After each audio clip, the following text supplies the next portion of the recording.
मूर्ख पति का होशियार पत्नी। कदीम जमाने की बात है। एक ताजिर को बहुत दुआ मन्नत के बाद ईश्वर ने पुत्र दिया, जिस पर पति पत्नी बहुत प्रसन्न हुए और उसे बड़े लाड़ प्यार से पाला। परंतु वह एक मंद बुद्धिवान था।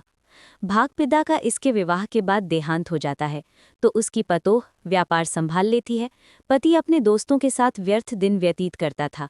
एक दिन दोस्तों ने व्यंग करा, यार तुम कब तक बीवी का कमाई खाओगे। सुनकर उसे आवेश आया और तुरंत बीवी से जाकर कहा, मुझे पैसा दो, मैं व्यापार करूंगा।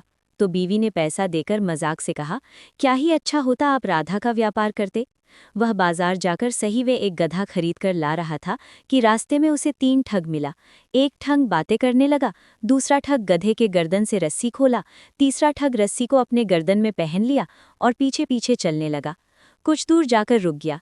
जब व्यापारी पीछे देखता है तो आश्चर्यचकित हो जाता है और पूछता है, तुम गधे से आदमी कैसे हो गए। तो ये बताने लगा कि एक समय की बात है, मेरी माँ की बद्दुआ से मैं गधा बन गया था। शायद वो मुझे माफ़ कर दी तो मैं फिर से आदमी बन गया।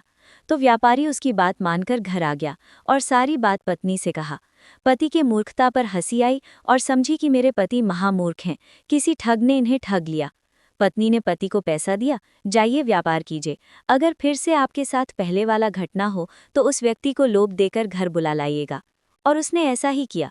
ठग समझा कि पति मूर्ख है तो पत्नी भी मूर्ख होगी। जब वह घर पर आया तो पानी ने नौकर से उस व्यक्ति को घोड़े के अस्तबल में बंधवा दिया और घास भूसा रखवा कर कही, तुम गधा था ना, इसे खाओ।